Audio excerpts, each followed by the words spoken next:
Are you guys ready? Welcome back to the Panic Room, everyone. So today we have a really awesome video. Today's video was inspired by Michael K. Vaughan. Now, I feel like all of you know who he is. In case you don't, I will have his info linked below. But recently, he has been doing a series on his channel. I believe they're doing some house renovation. And he's been doing a series called, I think it's The Books That Time Forgot. And I love it. Where he just goes through like 1 or 2 boxes of his books randomly. So, we recently moved into this house a number of months ago, but I knew I had books in my garage. And I figured they were probably from my childhood, but hey, that's okay. So I went and I got a bunch of them. So I'm just going to give you a little bit of an overview. First, I have to show you guys the box. I couldn't bring the whole thing upstairs by myself, so I found this box that I think is really awesome and I wanted to show you guys. It's my boyfriend's. He found it in the attic of one of his old jobs and they let him keep it. So check this section out. I feel like you guys are going to appreciate this. The American Cyanide Company, or Cyanide? Yeah, Explosives Department. How cool is that? I loved it. I can't wait to like find a place for it in our house. Let's get started. So let's get rid of all the stuff first. Yeah, so I actually have a little surprise for you guys at the end, so stick around. I was right. A lot of the books I found are definitely, they're all from my childhood. So let's dive in. Let's start with 4 books that really, I have to say, probably got me into reading. These books my mom read too. Actually, I think my mom read almost all of these to me. So let's begin with these 2. The World's Best Fairy Tales. Also, is there anyone out there that loves the smell of old books? God, I would wear that perfume. Anyway, so if you notice, what I always love is there's like a little Hansel and Gretel on the side meeting the witch. And let me tell you something. These are the actual fairy tales. Alright, this isn't some Disney shit. These are the actual fairy tales. Like, if you know anything about fairy tales, like the actual Little Mermaid where she dies at the end, yeah. I'm sorry, I feel like the statute of limitations is passed on spoilers for fairy tales. Yeah, that's what I'm talking about. Stuff like that. Stuff like, I don't know, she had to cut out her tongue. No, the witch didn't just magically take her vocal cords or anything like that. No. Even worse, like when she would dance after she got her feet, it felt like she was like treading on knives. In a kid's story, yeah. I should probably do this for Pax's Little Library of Horror, shouldn't I? But yeah, anyway. These books, I mean, no joke. Look at this, guys. Look at this. Yeah. They're falling apart. That's how well loved they were. So yeah, these were huge in my childhood. The World's Best Fairy Tales. Oh, a Reader's Digest anthology. So the other ones, and you can definitely tell that I've loved to read since like the womb, because these are beat up too. This is The Children's Treasury, and there's 2 of them. And check out the bind on the one. It's been that way since I can remember too. So yeah, there's like little characters and stuff on the front, but allow me to share with you. I mean, look at this. Right? That's how like well loved these are. But I'm telling you, these were huge in my childhood. They really were. Let me find this one, because these had like your normal stories, but then they had like these whacked out ones. I should totally do like a little library of horrors on some of these. So let me show you some of my favorites. One was Alphabet Park. Okay? So this was to, you know, help a kid learn their alphabet, obviously, like this. Yeah, Y is for yak, Z is for zebra. But it's got this like really messed up ending where this guy like makes all the animals at the zoo sick. Yeah, maybe I'll save that. Maybe I'll save that and go over that in Pax's Little Library of Horrors. Now, there's another one, Clown Town, right? All I remember out of this is like, yeah, all the clowns lived in houses that looked like them. And I remember being real little going, how the hell did this guy fit in this house? Yeah, I'm sure I probably asked my mom that and she was like, I don't freaking know. But then there's this professor who he teaches all the kids upside down, so all the kids have to stand on their head to learn. But the whole point of this story is that one of the clown wives gets pregnant. Oh, and she wears fresh donut earrings. How kid story is that? But one of them gets pregnant, and they all, like the whole town, gathers together to try to find a name for him. Would you like to see the name they came up with? The professor did it. Pood. That has stuck with me for years. Pood. Anyway, so there was some really kind of like weird stuff in here. Again, maybe I'll do some Pax's Little Library Horrors maybe on some of these. But read the crap out of these as a kid. My mom read them to me even before I could read. So let's see. Oh, here's some classics. I have the 2 original Winnie the Poohs. And these are old too. These are like before I think Disney got a hold of them. Yeah, like check that action out. Right? So, yeah, 2 original. Well, actually, let's see. Winnie the Pooh and The House at Pooh Corner. I mean, I'm not a connoisseur of Pooh logic. But yeah, these are super old too.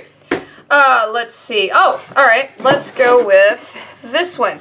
A Child's Bible Reader.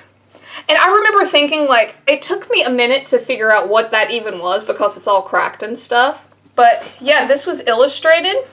And it even came with, like, stuff to do to review, like, the Bible stories and things. Does it have a date in here? Oh, 1978. Yeah, that was before I was born. Let's see. Oh, another one. Rainbow Stories. The True Education Reader Series. I'm pretty sure this was, like, yeah, this was, like, moral stories, like, to teach you, you know, why it's bad to lie and, you know, don't steal and stuff like that. I'm pretty sure that's what this was. But I remember reading the crap out of that, too. Also, check this out. I had 2 of these. I remember I had, like, a little figure that you could stick on the wall of this guy. Tell me, do you guys remember this? Mighty Mouse saves the spaceship and submarine adventure. I always liked the spaceship one.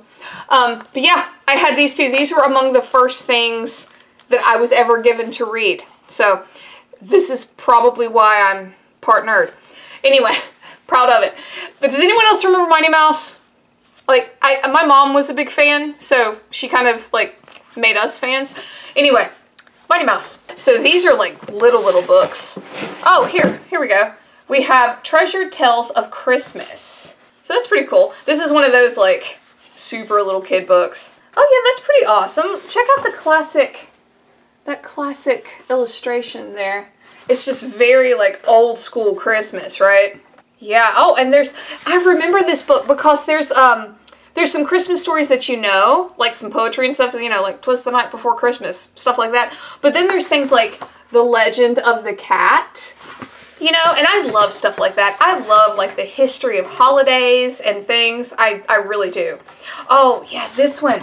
The Legend of the Spiders. It's the origin of tinsel. Right? I love stuff like that. I don't know about you guys. Let me know down below. Do you like stuff like that? Like the origin story, even if it's fake? You know, like just the origin story of stuff? I love that. So yeah, the Treasured Tales of Christmas. Now, let's see. Oh, goodness. The monster at the end of this book with Grover. I feel like this book is well known. It's kind of like Baby's first Choose Your Own Adventure kind of deal. Because the whole thing is like, yeah, like here, please don't turn the page.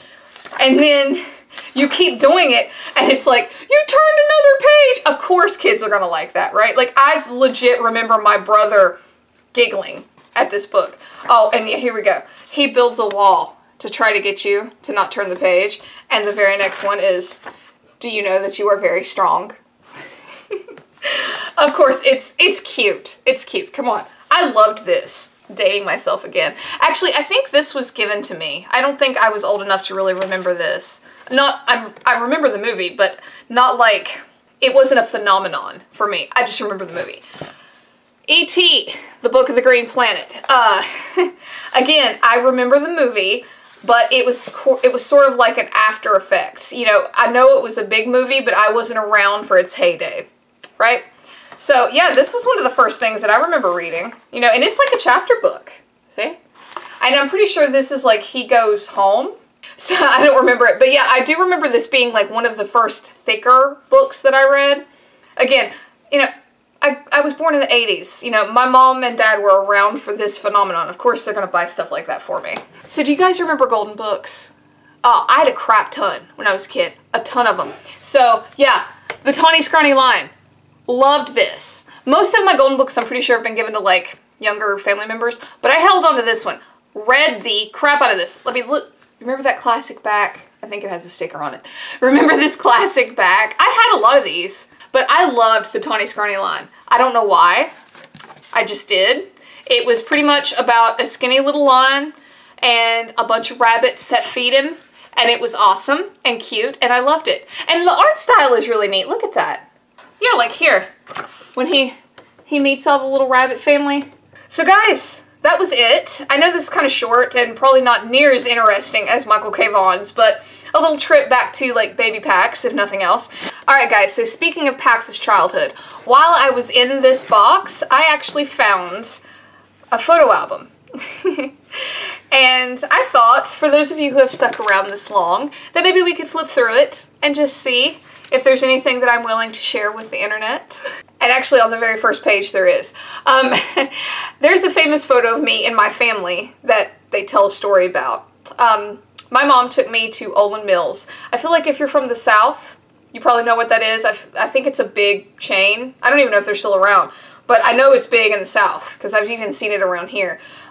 And she was trying to get a picture of baby me holding a flower, and at the last minute I turned and shoved it in my mouth because that's what babies do. But apparently the photographer caught it and it turned into kind of a cute photo, so she kept it. Yeah, that's just me eating a rose. Let's see, what else is there? This was me and my brother. Let's see, is there a date? 1993. My brother was Batman, and I was the Joker.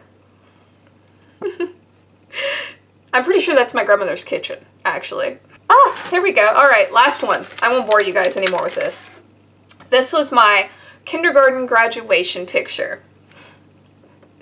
I'm pretty sure I'm missing teeth. Yeah, I'm missing teeth. It's probably not going to focus. There we go.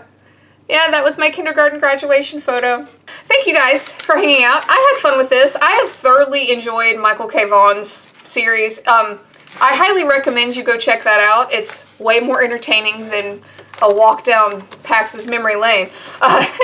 He has a lot more variation of books. But guys, I really wanted to do this. I thought it was such a cool idea. And yeah, all credit to him. He was the inspiration for it. But I hope you guys enjoyed. Thank you for coming back to the Panic Room for another video. Please like and subscribe. It would really help me out. And until next time, bye for now.